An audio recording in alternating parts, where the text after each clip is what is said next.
Apa itu sanad? Sanad itu secara bahasa, tahu apa? Sanad itu adalah tempat bersandar secara bahasa. Jadi kita sandarkan ilmu kita ini bukan bukan seenaknya.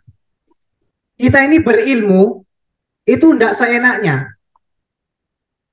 Ini saya kasih kabar nih. Kemarin ada kebakaran di kantor bupati. Bupati Malang. Ada kebakaran di kantor bupati. Pertanyaannya, percaya nggak? Nah, Nggak percaya. Saya nggak ada bukti. Cuma asal ngomong asbun. Ilmu itu nggak boleh asbun. Harus ada bukti, argumen, dan banyak hal. Asal bunyi.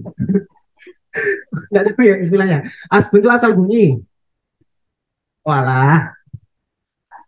Jadi sanad itu seperti itu. Supaya keilmuanmu itu diakui. Paling tidak punya sanad. Atau kalau ditanya itu berguru ke siapa bisa jawab. Ini ada orang baca Ihdinas siratal mustaqim. Weh, kamu ini belajar ke siapa? Nggak bisa jawab. Kalau saya ditanya gitu bisa jawab. Saya pernah ngimam di PPDU Putra. Kalau tahu ya. Di Pakis. Saya baca pakai Ziroto. Ihdinas siratal mustaqim. Sebelumnya udah saya jelaskan bahwa sanad itu banyak.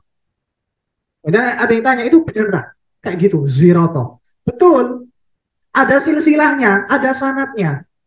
Dan itu mutasil bersambung sampai Rasulullah Shallallahu Alaihi Wasallam. Jadi yang baca siroto pakai sot betul, yang baca ziroto pakai zain dengan munyung sedikit betul. Ada yang pakai sin, ihdinas sirotol mustaqim, betul semua. Dan itu sanatnya nyambung, nyambung sampai Rasulullah. Pelan. Nah, sanat itu kalau tidak punya sanat, sebaiknya jangan baca kiroat yang lain. Ya, apalagi untuk ahli tafsir. Ahli tafsir itu hendaknya tahu perbedaan kiroat. Dikatakan ahli tafsir kalau kalau lulusan tafsir mah tidak paham ya apa. Tetapi kalau dikatakan ahli tafsir, kamu ini ahli. Coba sih. Al-ana. Cara baca yang kedua bagaimana? Tidak tahu. Oh. Antum ini ahli tafsir. Masa tidak tahu? Al-ana. Itu cara bacanya ada dua. Dalam kiroat kita. Kiroat Imam Hafiz. Kiroat Imam Hafiz itu cara bacanya ada dua. Yang pertama dengan mat ibdal. Itu ada dua alif asli. A-al-ana. Aslinya itu. A-al-ana. Alif yang kedua diganti bukan alif, hamzah, maaf. Ada dua hamzah. Alif hamzah yang kedua diganti alif. Istilahnya ibdal. Akhirnya dibaca al-ana wa qad asaita qablu sama seterusnya. Tetapi ada cara lain. Bagaimana? Hamzah yang kedua bukan diibdal tapi ditashil.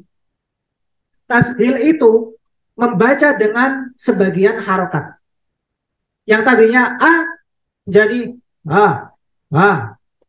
Al-ana. Tahu di A jami? A jami itu kan bacanya bukan A. Tapi A. A. Yang kedua, hamzah yang kedua itu tashil. Harokatnya tidak sempurna. A jami. Sama seperti al-ana. Kalau dengar murotalnya Syekh Minsyawi, beliau membaca seperti itu. Syekh Minsyawi, Siddiq Minsyawi. Ya. Jadi caranya itu bukan hanya satu.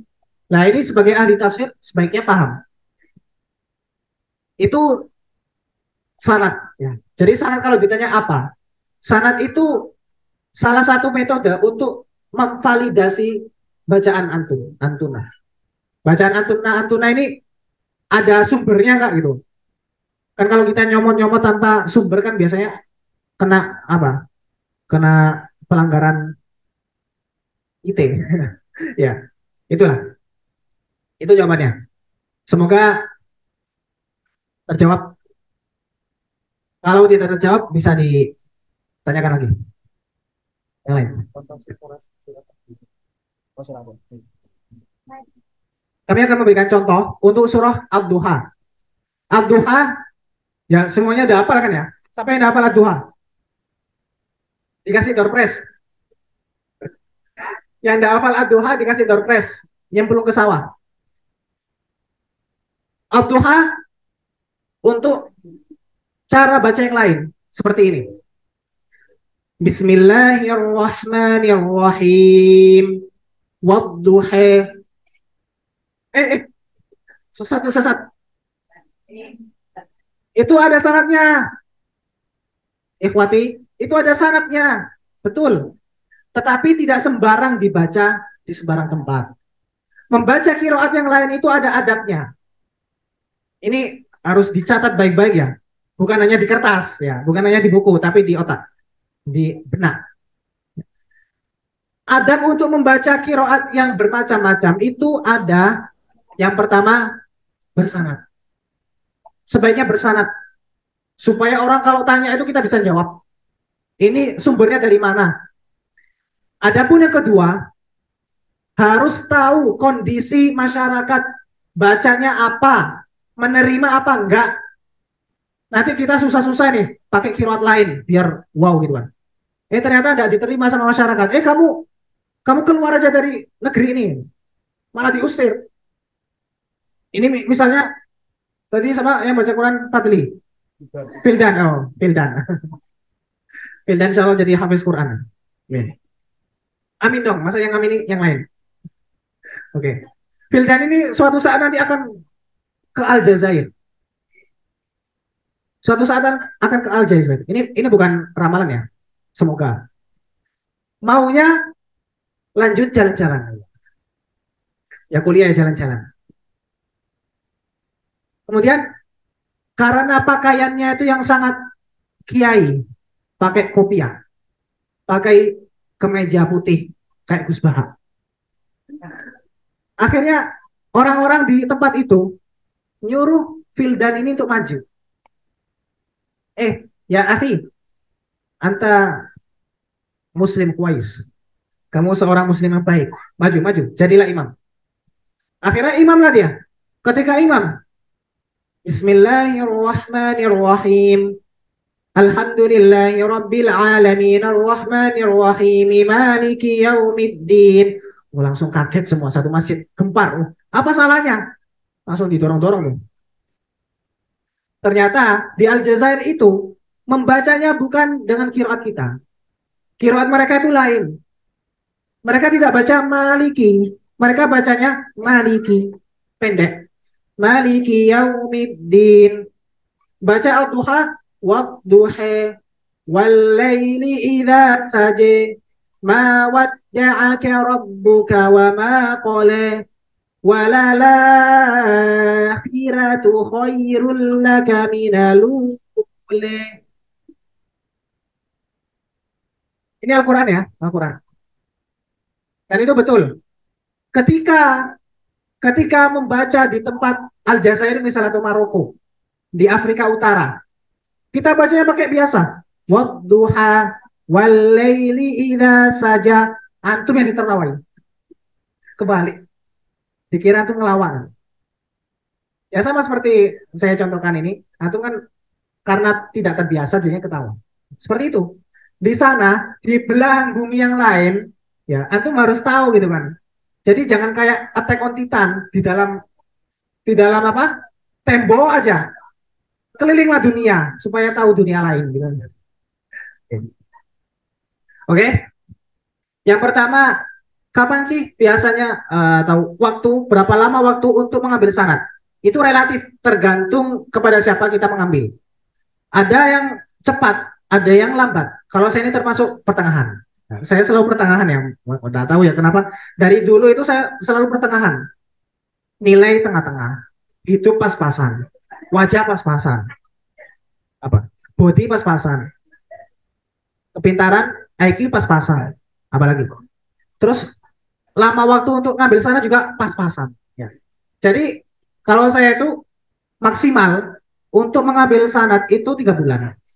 Satu kiroat itu 3 bulan. Jadi saya itu prosesnya khatam sekali dapat sanad, khatam lagi dapat sanad. Gitu. Jadi kan ada 10 kiroat. Kiroat itu jumlahnya 10 yang boleh dibaca dalam sholat. Ada 10. Saya khatam satu kiroat selesai dalam 3 bulan. Pindah lagi kiroat lainnya 3 bulan. Pindah lagi 3 bulan, 3 bulan, 3 bulan. Gitu. Sampai 10. Nanti ada lagi kiroat 14, tapi itu bukan dibilang Quran. Selain 10 kiroat itu bukan dibilang Quran. Ada nanti yang tanya, Quran itu kok banyak? Quran itu tidak banyak. Quran itu cuma satu. Camkan ini. Quran itu cuma satu kalau ada syubhat-syubhat. Quran itu cuma satu. Tapi cara bacanya bukan satu aja. Ya. Quran itu cuma satu. Cara bacanya bukan cuma satu. Cara bacanya yang mutawatir ada 10. Ya. 10 itu nanti ada lagi cara baca dibagi lagi. Jadi ada yang pertama itu, aduh, nggak usah diteruskan nanti kabur semua nanti. Oke, tadi pertanyaan pertama itu ya, jenjang berapa lama waktu untuk mengambil sanad? Relatif. Ada yang cepat di Al Azhar tuh ada yang 1,5 tahun sudah dapat 10 kilo. 1,5 tahun cewek kalah saya sama cewek. 1,5 tahun di hadapan Syekh. Kemudian ada pertanyaan lagi, apakah harus di hadapan seorang Syekh? Ya, yang namanya guru itu Syekh. Syekh itu guru. Mau dari Mesir, mau dari Indonesia, nggak apa-apa. Yang penting tadi syarat-syarat itu 4 tadi tersambung. Cari guru itu yang syaratnya tersambung. Kalau mau ini ya ilmu Qurannya itu valid. Tadi pertanyaan selanjutnya, apakah harus ke seorang syekh gitu kan ya? Keluar negeri, apakah harus keluar negeri? Enggak harus. Mau di sini pun di Al-Basyirah bisa. Di sini juga banyak ulama-ulama, kiai-kiai yang sanadnya itu nyambung. Banyak. Tetapi kalau mau cari apa ya? Sensasi lainnya atau langsung ke lidah Arabnya. Kalau Indonesia kan lidah Indonesia kan, lidah Ajami. Kalau kita mau langsung lihat lidah Arabnya, ya bisa ke Al Azhar, bisa ke Madinah dan sebagainya. Kalau Madinah memang disyaratkan dengan mahram. Tetapi kalau di Mesir tidak ada syarat dengan mahram. Mau berangkat sendiri pun tidak masalah. Tapi karena di Mesir itu berangkatnya bareng-bareng, jadi insya Allah tidak ada masalah ya untuk pria mahram atau tidak ini, insya Allah tidak ada masalah. Kalau merasa bosan jenuh ketika belajar ya pasti. Karena tubuh ini kan pernah capek, pernah semangat, dan pernah capek pasti.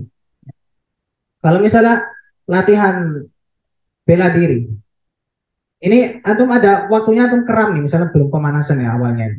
Ya karena disuruh cepat-cepat gitu kan. Antum di tengah pelatihan kram nih. Terus kram itu apakah antum lanjut latihan? Nanti tangannya kram, nggak bisa gerak, disuruh ninju. Cepat ninju, cepat ninju, cepat, diteriakin sama pelatihnya. Tangannya masih kram, nggak bisa ninju kan? Nanti ninju malah nggak tahu, nggak karuan. Jadi dalam kehidupan itu ada kalanya kita kram. Itu ilustrasi untuk tadi bosan, capek, jenuh itu. Ada kalanya kita itu down. Kalau down, ya rilekskan. Rilekskan. Caranya merilekskan diri itu banyak. Bisa dengan healing, ya, outing. Ada agenda outing kan? Misalnya ke gunung, atau ya ngobrol-ngobrol itu juga bisa jadi bahan relaksasi. Kalau di rumah, kalau di pondok ya nggak ada. Kalau di rumah misalnya nonton film, game, aduh. Tapi jangan terlalu berlebihan. Untuk relaksasi itu jangan terlalu berlebihan. Kalau bisa merilekskan diri, ya, itu kalau bisa jangan kosongan.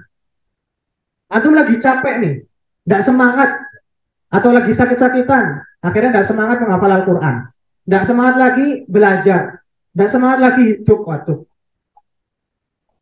antum merilekskan diri, tapi kalau bisa jangan kosongan. Maksudnya jangan kosongan itu gimana? Supaya tidak lepas dengan kebiasaan Qurani, maka antum setel tuh murotal kalau ada, ya. Atau paling tidak baca aja. Jadi membaca Quran dengan menghafal Quran itu kan tingkat kecapeannya dan kesukarannya itu kan beda. Kalau menghafal Quran itu capek dan antum mau istirahat, ya udah ganti dengan baca. Baca aja. Yang penting jangan ditinggal. Jangan pernah ditinggal. Orang yang meninggalkan Quran itu berdosa. Orang yang meninggalkan Quran itu berdosa. Jadi bukan hanya orang hafiz nih terus Qurannya dilupakan, maka akan dipecah otaknya nanti di akhir kan ada itu hadisnya. Nah terus orang jadi takut nih hafal Quran. Waduh, kalau gitu nggak hafal Quran. Bukan begitu maknanya. Maknanya itu siapapun kita ini sebagai umat Islam tuh semuanya punya kewajiban masing-masing untuk apa? Membaca Quran, untuk mengamalkan Quran. Ya. Kalau kita tanpa Quran itu kita siapa sih? Kita tanpa Quran, kita itu siapa? Gitu. Tidak akan kita jadi orang Muslim kalau tanpa Quran. Quran itu adalah bisa dikatakan konsekuensi sebagai setiap Muslim. Kalau antum Muslim, ya antum pedoman hidupnya Quran. Gitu. Jangan lepas dari Quran. Makanya jangan pernah ditinggal. Waduh, kalau terlalu berpilih-pilih nanti nggak nangkep. Ya. Ininya apa? Relaksasinya itu kalau bisa jangan kosongan. Kasihlah Quran dalam refleksi antum. Dalam refreshing antum. Kalau ada murotal, ya MP3 bisa di setel. Kalau tidak ada karena di pondok misalnya, bisa dengan baca-baca atau nimbrung di halaqah Quran, kajian Quran. Kalau dengarkan aja kan enak, ya, tidak perlu banyak energi. Ya. Apakah penghafal Quran nggak boleh dengerin musik? Seperti itu ya? Ini pertanyaan ini nyerempet-nyerempet ke hukum musik. Nanti soalnya yang pakar syariah bisa menjelaskan lebih detail, ya. Atau asatidz di sini, ya kalau misalnya penjelasan saya kurang. Jadi kalau menurut saya pribadi, ini hukum ini sandarkan ke pakarnya. Adapun mubalik, kalau saya ini hitungannya bukan ulama ya, saya ini cuma mubalik apa, cuma menyampaikan gitu kan. Ya jadi hukum musik yang saya pelajari itu mubah. Hukum musik itu mubah. Jadi bukan haram, ya, tapi mubah. Tetapi ketika dicampur dengan Quran, kalau dicampur antum nih lagi ngapal Quran nih, warattilil Qur'ana tartila inna sanulqi 'alaika Qur'ana dan seterusnya. Tapi di satu waktu itu sekalianlah supaya multitasking. Ya. Supaya multitasking ya. Dengerin musik Alan Walker. Ngaduh. Jadinya ngapalan ya dengerin musik. Itu kan kurang apa ya? Etikanya tuh harusnya diperhatikan. Kalau ngapal Quran aja gitu. Jangan sambil dengerin musik, ya. Jadi itu terkait etika jadinya. Maksudnya ke etika. Ada ulama dari Arab, ya, dan juga Palestina pernah ke pondok kami. Beliau menjelaskan Al-Quran dan musik itu tidak bisa bertemu di satu kalbu, di satu hati manusia. Jadi kalau orang yang sudah banyak mendengar musik itu akan susah menghafal Quran. Tapi kalau saya pribadi, ya, tidak masalah mau dengerin musik, mau dengerin Al-Quran. Ya. Tetapi kalau bisa usahakan Al-Qurannya itu melebihi musiknya itu. Kalau musiknya itu dengerin satu hari satu musik, Al-Qurannya itu ya satu hari 5 juz lah. Jangan lebih sedikit. Saya itu pernah dimarahin sama syekh saya di Mesir. Saya itu tiap hari ngoyo ngapal matan syatibiyah. Matan syatibiyah yang jumlahnya 1107 bait itu. Ani anmari anwaridaka alaihima malabisu anwari minataji wal khula. Fama dhannukum bin najli 'inda jazaihi ulaika ahlullahi wa sohbatul malah. Ulul birri wal ihsani wa sabri wa tughafulahum bihal ja'al Qur'an mufassila. Sampai 1107 bait. Kemudian ketika dites Al-Quran, ketahuan.